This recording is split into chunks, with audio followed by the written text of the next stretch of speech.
This morning I read St. Oscar Romiero's reflection from December 31st, 1977, in which the good bishop explains why the church resists torture and other abuses.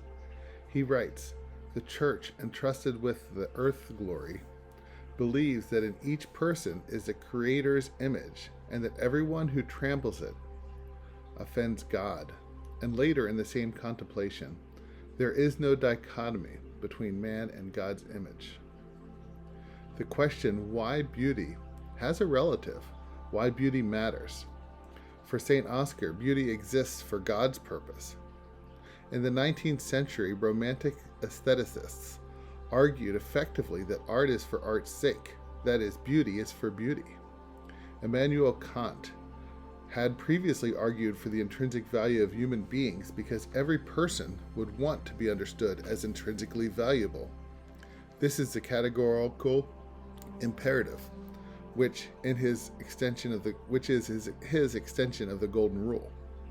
But what does this mean for art? Non-human beings, animals, plants, and objects exist not because they are intrinsically valuable, but because they have a purpose. They are of use value. This dichotomy, picked up by the Romantics, extended intrinsic value to certain arts, especially those found in museums, opera houses, and concert halls frequented by the nobility, aristocracy, and wealthy capitalists.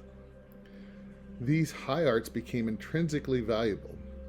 The contradiction becomes obvious when we ponder that the same persons that in the 19th century employed child labor and fought workplace safety laws were aggressively negating the intrinsic value of other human persons, the working poor, while disseminating the intrinsic value of beauty.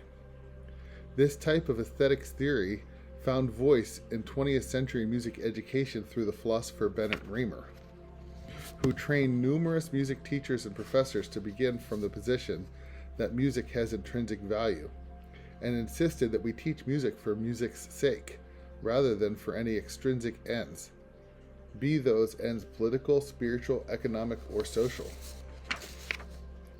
In response to the aesthetic movement specific to music education, praxial philosophers such as David Eliot, Christopher Small, and Thomas Rogalski dominated scholarly writing beginning in the 1990s. Praxialists argue that music is not a thing at all, but an action which people do. They reject the intrinsic-extrinsic dualism and open space for today's scholarship, which includes much that is political, spiritual, economic, and social. Both aesthetic and praxial music educators and scholars remain active today.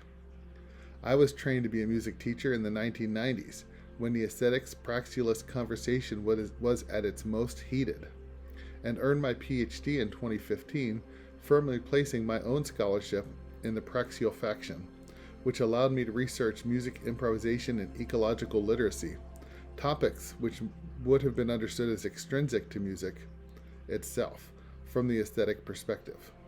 More recently, my understanding of ecology has led me to my current inquiry into beauty, an idea that tends to find greater expression in aesthetic theory than praxial. A synthesis is needed. The Christian perspective is something quite different than most conceptions of aesthetic or the praxial. As St. Oscar revealed, there is no dichotomy between man and God's image.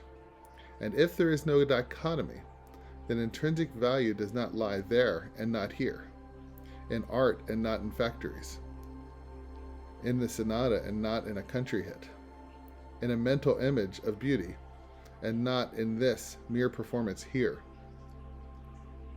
The aesthetic position, as it has been argued in music education scholarship, is vacuous, because God says each person, the disabled, the homeless, the illegal alien, the trans, the cashier, as well as the business owner, the monastic, and the internationally recognized scholar, is the image of God.